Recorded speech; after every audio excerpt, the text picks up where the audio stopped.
Bonjour à toutes et à tous, c'est le Docteur Damou, j'espère que vous allez bien. Aujourd'hui, vidéo Saint-Valentin 2023, à propos des gens en surpoids dans les communautés LGBT. Au départ, je voulais faire une vidéo sur les couples hommes minces, femmes en surpoids, femmes rondes, mais je suis tombé sur un article d'une militante anti-grossophobie, et son article disait que tout est la faute des hommes, tout est la faute du patriarcat.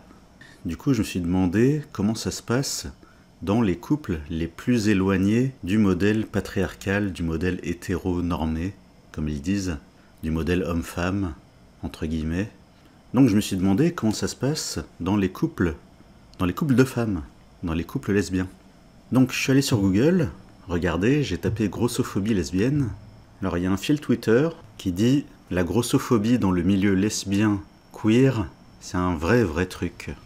C'est hyper compliqué de se sentir désirable quand on sort du modèle. Alors je me suis demandé c'était quoi le modèle. On en reparle après. Donc là c'est la tweetos qui parle. Tu rajoutes à ça le fait d'être ni butch ni femme, donc peu identifiable selon nos sacro-saints critères. Le fait d'avoir plus de 21 ans. Et ta dating pool est à peu près de 0,3 personnes. Donc les définitions. Alors les butch, c'est qui les butch ? Dans le milieu lesbien, une lesbienne butch est une lesbienne utilisant des codes masculins, en particulier dans son attitude et son habillement.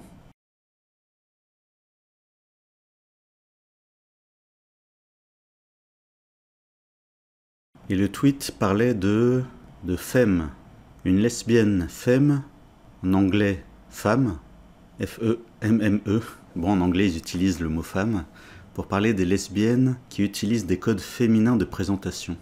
Historiquement, cette présentation est d'abord utilisée comme un code signalant un positionnement érotique particulier dans le cadre de relations butch-femme, pour ensuite pouvoir dépasser ce cadre.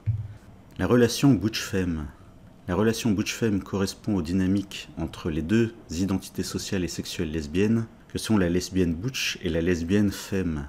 Ah, la dating pool. Qu'est-ce que c'est la dating pool ?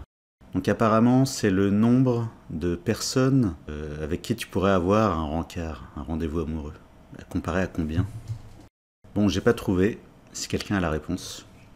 Donc le fil Twitter continue en disant « Aussi, le problème de tous ces militants et militantes qui te soutiennent à fond contre la grossophobie, mais à qui ça ne viendrait pas à l'idée de te soulever parce que t'es grosse. Mais un peu comme dans un entretien d'embauche, le crush politisé ne te dira pas que c'est une question de poids, il ou elle te dira que t'es impressionnante. » Voilà, hein. Ensuite, j'ai trouvé qui ? Sur le site Barbiturix. C'est un jeu de mots, Barbie, comme la poupée, et barbiturique. Le médicament sédatif. Donc l'article, les queers sont-ils ou elles grossophobes ? Le terme queer est un mot anglo-saxon signifiant bizarre ou étrange. Il a d'abord servi d'insulte envers les hommes homosexuels. Il est utilisé pour désigner l'ensemble des minorités sexuelles et de genre, c'est-à-dire les personnes ayant une orientation sexuelle ou une identité de genre différente de l'hétérosexualité ou de la cis-identité. Revenons à l'article. Les queers sont-ils grossophobes ? La grossophobie s'inscrit dans une violence systémique, c'est-à-dire qu'elle découle d'un système de pensée politique et sociale, soit un ensemble complexe d'interactions au sein d'un système plus grand. Qu'en est-il chez les queers ? Les gros et les grosses sont... Vraiment c'est dur, hein, l'écriture inclusive à l'oral. Qu'en est-il chez les queers ? Les gros sont-ils mieux acceptés ? Peut-on être gros queer et se sentir légitime dans nos espaces ? Quand tu es féminine, ça passe un peu mieux, mais ça peut être aussi très fétichisant. Une fois une meuf m'a dit que je l'excitais parce qu'elle n'avait jamais eu de grosse. Il y a ce truc très sexuel lié aux seins, aux fesses, et c'est très hétéronormé en fait, nous dit Marie. Sur les visuels, ah là c'est Cristal qui parle, c'est quelqu'un d'autre. Sur les visuels, les LGBTQI sont minces, les queers qui sont quand même censés c'est avec un C, les LGBTQI sont minces, les queers qui sont quand même censés être politiques sont minces. Quand il y a des grosses, elles restent dans les canons standards. Femme, taille marquée. Point. On reproduit les codes de la société normée. Pour moi, l'exemple le plus flagrant se situe dans les soirées où les personnes se mettent torse nu. Certaines ne sont pas minces, mais je n'ai pas vu de personnes grosses se sentir suffisamment à l'aise pour se dévêtir. Avant, chaque fois que je sortais, on me disait que je ressemblais à Bess Ditto. C'est la chanteuse du groupe que j'ai oublié. Ah, le groupe Gossip. Ah oui, ça me revient. Donc voilà, vous voyez l'image, Bess Ditto. Donc, avant, chaque fois que je sortais, on me disait que je ressemblais à Bess Ditto. Mais en fait, non. Juste, j'avais une manière de m'habiller différente et j'étais maquillé. Tu sais, c'est comme les blancs qui pensent que tous les noirs se ressemblent. Les minces pensent que c'est pareil pour les gros et les grosses. C'est très déshumanisant. On te perçoit comme une particularité dans l'espace public, et toujours on te ramène à ça. Et quand tu cumules les oppressions, là c'est vraiment très dur, a dit Marie. Ensuite, chez les G, eh bien chez les gays, il y a des catégories aussi. Les gays, donc les hommes homosexuels. Donc j'ai tapé sur Google catégorie de gays, gay catégorise. Eh bien il y a une catégorie. Non, il n'y a que deux catégories. Les bears et les chubs. Donc les hommes en surpoids ou obèses qui sont gays, eh bien ils doivent rentrer soit dans la catégorie des bears. Alors bears, ça veut dire ours en anglais. Donc soit ils sont poilus et plutôt âgés, et c'est des bears, des ours. Soit ils sont en surpoids et ils n'ont pas de poils, et ils sont plutôt jeunes, et c'est des chubs. Fugue. Article. Il est temps de combattre la grossophobie au sein de la communauté LGBTQ+. Écrit par Logan Cartier. La grossophobie visible en ligne est la plus répandue. Sur les sites de rencontres, il est plutôt commun de tomber sur des profils qui stipulent, d'une simplicité nonchalante, « Pas de gros !» Si cette demande est presque, à tort, entrée dans les mœurs, les insultes grossophobes font grincer beaucoup plus facilement les dents. Et le régime, tu t'y mets quand ? Oups, t'es gros, j'avais pas vu. Ça ne te dérange pas d'être si gros ? Le problème est rendu si fréquent que des comptes Instagram ont même été créés pour illustrer le problème, dont un en français. Gros versus Grindr. Grindr, c'est le Tinder pour les homos. Apparemment, ils s'envoient des messages grossophobes. Bah alors ? Ça sert à rien de faire ça. Alors, l'article dit « Au cours des derniers mois, 3 lecteurs du Fugue, Jean-Claude, 42 ans, Carl-Éric, 24 ans et Willem, 37 ans, nous ont contactés pour nous faire part du type de messages qu'ils ont reçus et continuent de recevoir.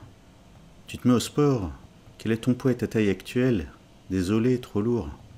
S'ils ne font jamais plaisir, Carl-Éric en rigole le plus souvent. Ah, donc là il y a un passage important. Willem dit « Soit ton poids te disqualifie, soit c'est que tu corresponds à un fétiche du gars. » Un fétiche, c'est-à-dire quelque chose qui l'excite sexuellement. Alors, faut pas généraliser, hein, attention. Hein. L'article dit « Après les rejets dus à son poids, Willem reçoit, lui aussi, des messages fétichistes. Exemple, j'ai envie de me sentir écrasé par toi. » Willem en parle avec humour, ça le fait rire de recevoir de tels messages, mais ça l'agace aussi clairement. Il n'y a pas d'entre-deux, c'est soit le rejet, soit la fétichisation. Willem dit « On ne se sent pas apprécié pour sa personne. J'aimerais simplement qu'on fasse abstraction de tout ça. Visiblement, c'est trop demandé. » Alors il y a quand même des hommes qui lui envoient des messages du genre « Moi je suis ok avec tout type de personnes. » Beaucoup d'escortes lui écrivent également, ce qui lui donne la sensation de ne pas être désiré, mais d'être perçu comme un gars qui naturellement devra payer pour avoir des rapports sexuels. Ce n'est jamais méchant, mais c'est souvent ce qui fait le plus mal. Confie Guilhem. Jean-Claude dit « Je crois que les hétéros sont moins rudes à l'égard des gros. C'est peut-être une impression, mais j'ai le sentiment que la communauté gay s'arrête beaucoup plus que le reste de la population sur le physique, et qu'elle a des critères arrêtés et des idéaux physiques que pas tout le monde possède. » Donc voilà, j'ai même pas besoin de commenter. Vous l'avez sous les yeux. Carl-Éric dit « Parfois je me dis que le G dans LGBTIQ+, pourrait aussi signifier gros.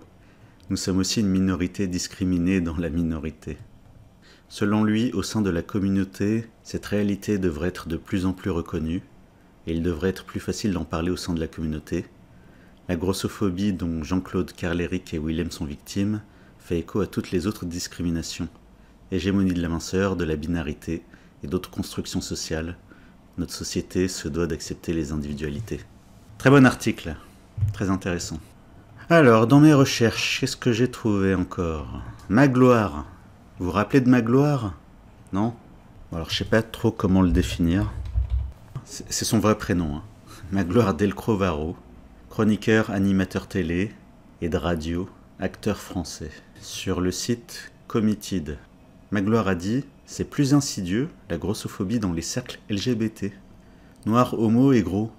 Magloire nous raconte son combat contre la grossophobie qui lui bouffe encore plus la vie que le racisme et l'homophobie. Citation « Je me suis rendu compte que je pouvais être noir, homosexuel, ancien animateur sans travail. Je n'aurais jamais autant d'insultes que par le fait que je suis gros. Quand mon cardiologue me dit « Je comprends pas, vous n'avez pas de diabète, on va refaire les analyses. C'est un scandale !» Fil Twitter de ce monsieur, je sais pas qui c'est, journaliste franco-allemand. La grossophobie chez les gays. Je devrais faire une compile avec tous les messages insultants que je reçois. J'avais même pas vu ton poids, dégage gros lard. À 4h48. Ensuite, qu'est-ce que j'ai trouvé d'autre? Qu'est-ce que Google m'a donné d'autre? Néon, magazine Néon. On peut être gros et plaire. Nicolas nous parle grossophobie et acceptation de son corps. Peut-on être gros et plaire? Oui, répond Nicolas. C'est un plasticien qui est le président des Ours de Paris. On est gros, on est pédé, on est des gros pédés. Fermez les guillemets. Point. Après avoir longtemps lutté contre son poids, il a fini par l'accepter.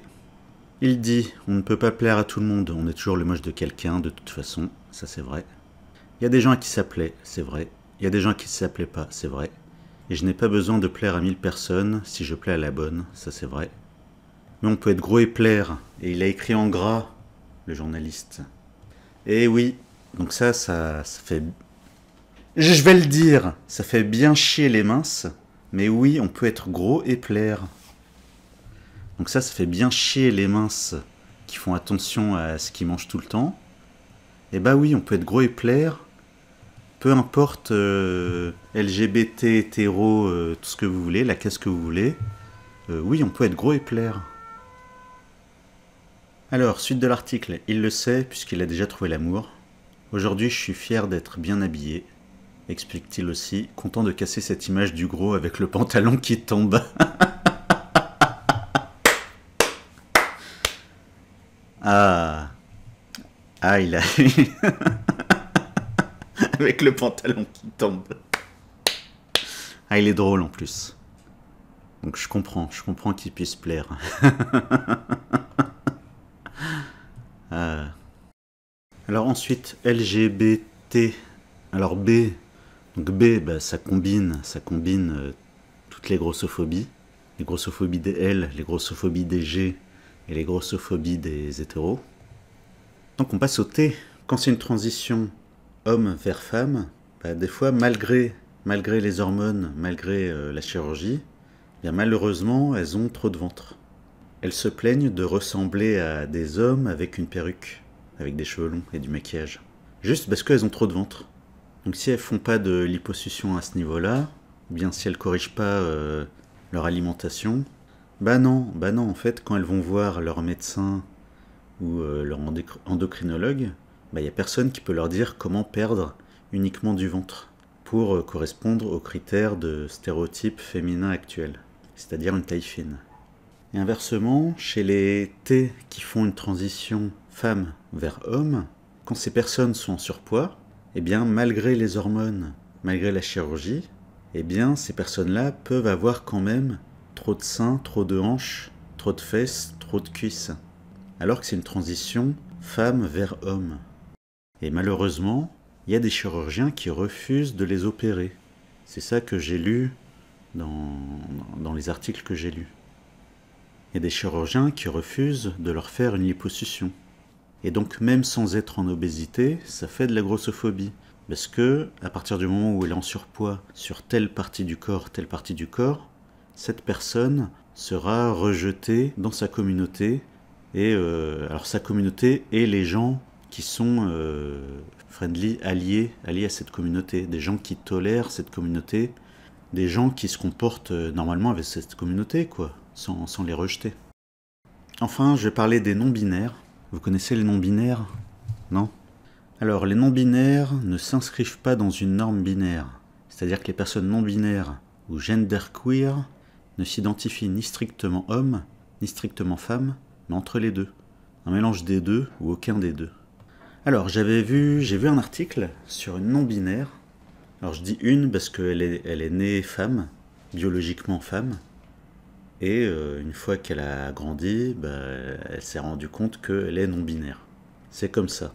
Elle a discuté avec un non-binaire né homme. Alors lui, en fait, je dis lui. Alors je sais pas si c'est les bons pronoms. Voilà, déjà, je reconnais qu'il y a une histoire de pronoms chez les non-binaires. Voilà. Donc voilà mon ouverture d'esprit, je reconnais que je me rappelle plus du bon pronom. Donc c'est un non-binaire né homme, mais qui est mince. Qui est mince, donc plus facile à avoir une apparence androgyne. Androgyne, qui présente certains des caractères sexuels du sexe opposé.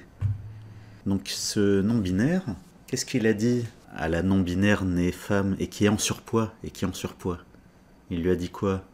Il lui a dit que comme elle est en surpoids, elle aura toujours, tant qu'elle est en surpoids, elle aura toujours des seins et des hanches et des fesses et des cuisses. Donc les gens la reconnaîtront toujours comme femme. Alors que lui il est mince, il peut être reconnu comme non-binaire facilement, avec son look androgyne. C'est-à-dire qu'il suffit qu'il change de coupe de cheveux, qu'il ait une certaine coupe de cheveux, qu'il ait une certaine façon de s'habiller, eh bien monsieur tout le monde, madame tout le monde ne pourra pas deviner tout de suite si c'est un homme, si c'est une femme. Et ça, apparemment, d'après l'article que j'ai lu, c'est un truc de non-binaire. Et donc cette femme qui parlait dans l'article, cette femme en surpoids, eh bien elle a détesté ça. Elle a détesté que son pote non-binaire lui dise qu'à cause de son surpoids, elle sera toujours considérée comme une femme, elle sera toujours reconnue comme femme. C'est intéressant, hein?